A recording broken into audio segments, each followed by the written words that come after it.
Jesucristo fue más hombre que Dios, ¿verdad? Bueno, ojo, yo creo que Jesucristo fue hombre, nada más. Porque eso de ser Dios, ¿no? Eso son cosas que han inventado la Iglesia. Dios es una cosa que está mucho más arriba de lo que los hombres podemos saber bien. Pero fue un hombre ciertamente extraordinario. En cambio, Yahvé entra mucho más dentro de esto que estamos hablando hoy. Yahvé, yo creo que existió. Era un tipo que venía en una nube, si es que tenemos que hacerle caso a la Biblia. Lo mismo que si es que hemos de hacerle caso a otros libros sagrados, que tenemos que son muchísimos y muy abundantes, y que hablan de otros Yahvés. De modo que yo sí creo que Yahvé era una entidad de estas que se presentaba, y se presentó nada menos que unos 300 años duró, porque la última vez, si no me engaño, fue en tiempo de Ezequiel o por ahí todavía aparece la gloria del Señor, como le llamaban a la nube, en la que se presentaba Yahvé. Y yo creo que sí, que existió físicamente y era el que hacía tantas cosas como vemos en la Biblia, ¿verdad? Y era el que a quien Jesucristo llamaba a su Padre, y Yahvé era de temer, porque las cosas que tenemos en la historia, lo vengativo que era y lo cruel, no tiene nombre. De modo que yo creo que sí, que Yahvé existió. ¿Y crees en los ovnis? Preguntaba. Yo digo como Jiménez de los, creer es algo que no vemos y prestar asentimiento a una cosa. Los ovnis están ahí, es como si me dice, ¿usted cree en Noruega? Bueno, yo nunca he estado en Noruega, pero sí que está allá arriba. Los ovnis son una entidad, son una realidad de nuestro mundo, que aunque a la ciencia no le guste y a algunos políticos no les guste, ahí está. Eso es indudable, que es una realidad tan real como 40.000 cosas de las que nos hablan. Desde Madrid nos está tratando de comunicar Blas. Buenas noches, Blas. Hola, buenas noches. ¿Cómo estás? Muy bien, vosotros. Contentos, como digo, de estar con vosotros. Muy rapidito, si puedes, porque tenemos un montón de llamadas. Y pues mira, como empezó el señor Freixedo a hablar de los dioses con minúscula y tocó los mayas, yo quería preguntar a ver o sea, porque Quetzalcóatl, que resulta que tiene mucha similitud por lo que se dice con Jehová, porque le representan blanco, con barba, y también hablan de que hay inscripciones, o sea, de cuando los aztecas y los mayas hay cruces también por allí, que nos explicara algo de esto. De acuerdo. Gracias. Escuchas, como ya sabes, a través del receptor y vamos rápidamente con la contestación. De este he hablado yo en Parapsicología y Religión, me parece, y en algunos otros de mis libros. Por eso repetir ya lo he escrito. Para mí, que a Quetzalcóatl no se me parece tanto a Jehová como a Jesucristo. Los mayas y también los aztecas tuvieron su Yahvé, que era Huitzilopochtli, ¿verdad? Que era el dios, el que venía en la nube. A ellos no se le presentaba en nubes, se le presentaba en forma de una gran águila blanca que la veían en el cielo, y la estuvieron viendo durante 1 siglo y medio. Y en el éxodo que tuvieron desde el sur de Estados Unidos, del estado de Utah, por ahí bajaron hasta Tenochtitlán, donde estaba la Ciudad de México, ahí venía siempre el águila, y cuando el águila se movía, igual que la nube, ellos se movían, y cuando el águila se paraba, ellos se paraban, y a veces el águila estuvo parada 40 años, por ejemplo, encima de Tula, y ahí hicieron una ciudad enorme, hasta que un buen día el águila empezó a moverse, y ellos le dijeron, por amor de Dios, el Moisés de ellos, que se llamaba, curiosamente, se llamaba Moshi, también, como Moshi es el nombre original de Moisés, le dijo, pero mira que ya estamos aquí, y le dijo, yo no te escogí, ni a ti ni a tu pueblo, para que me deis órdenes. Era tan cascarrabias como ya ves. Os escogí para que me decíais, de modo que a caminar y ahora en castigo a tumbar todo lo que habéis, y decido tumbar todo, y por eso vas a Tula, y hay restos allí de una gran ciudad, pero derribada por ellos, porque se la mandó a hacer. De modo que Quetzalcóatl se parece mucho a Cristo. Quetzalcóatl murió crucificado, según una de las tradiciones, también murió crucificado.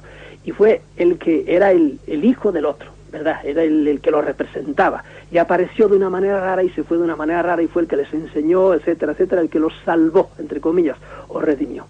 Y este señor preguntaba también otra cosa no me acuerdo. La pregunta que he tomado ha sido esa, la relación entre los dos. Entre Quetzalcóatl, sí. Pues ya te digo, yo lo relaciono más con Jesucristo, y a Huitzilopochtli y con Yahvé. Vamos a Murcia ahora, ahí está Emilio. Buenas noches, Emilio. Sí, buenas noches. Cuando quieras. Lo primero, felicitar al padre Salvador Freixedo.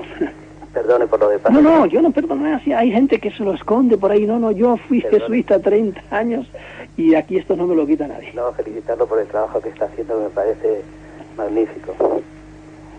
Y después preguntarle si ha consultado toda la información sobre estos temas que hay en toda la tradición islámica, en Bukhari, por ejemplo, Muslim, o los comentarios del Corán del Cortubi, del Cordobés. Ahí hay una información enorme sobre todos estos asuntos. Bueno, lo que yo sé que en la... Perdóname, si ¿quieres preguntar algo más, Emilio? Pues no, nada. De acuerdo, gracias, un fuerte abrazo, escuchas por el receptor. En un libro que yo no sé cuándo saldrá, que espero que lo saque Plaza y Janés, ¿verdad? Pero está escrito ya hace sus meses.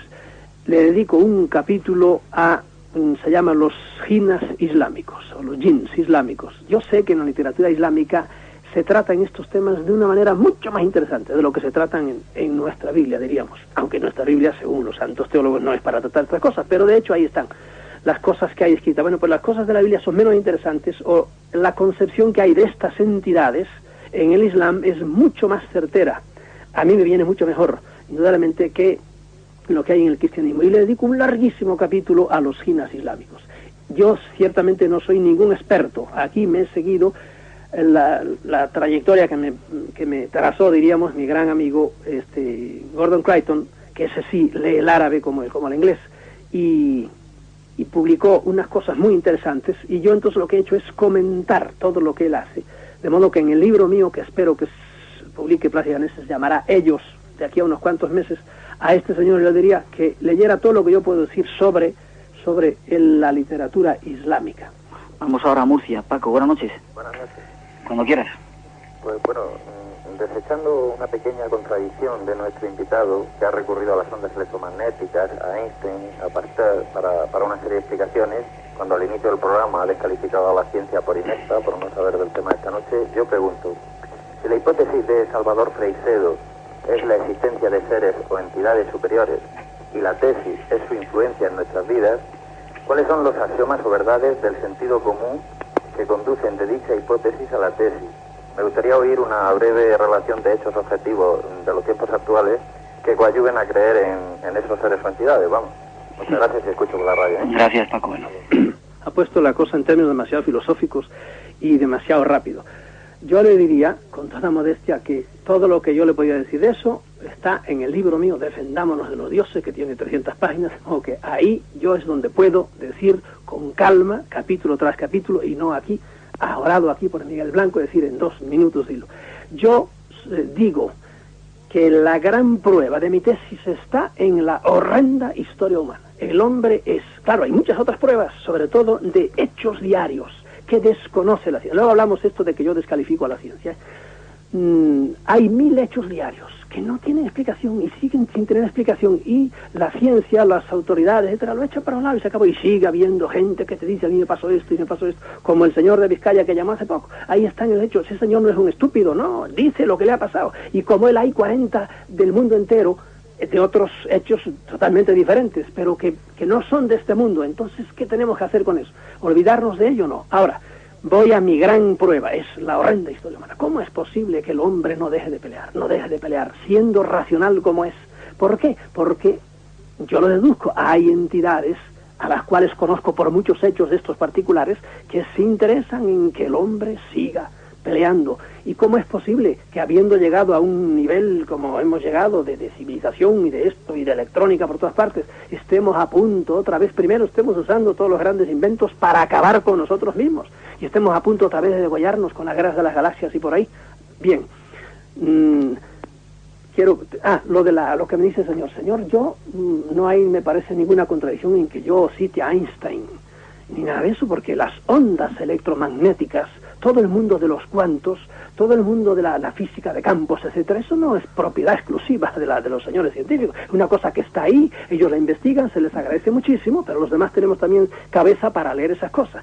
Además, a este señor yo quiero decirle que el señor Einstein, que es el paradigma de los científicos, en su cabecera, según dijo su mujer cuando se murió, su libro de cabecera era Madame Blavatsky, que es la principesa de los esotéricos, y era el libro que él leía. Y entonces dígame usted cómo Einstein leía. Es porque Einstein, que era más listo que muchos científicos que no son inteligentes, uno puede ser científico y no ser inteligente, pues sabía que había otros mundos, que había otras dimensiones, y él precisamente se había asomado de la mano del álgebra, se había asomado a esas dimensiones. Y por eso yo tengo derecho a citarlo. Es más, a mí donde yo más veo, diríamos, la huella de Dios, ahora es en el mundo, en el submundo del átomo. Ahí es donde lo veo yo, en el mundo de los quarks, ahí es donde yo veo, y de todo este tipo de ondas que estamos hablando.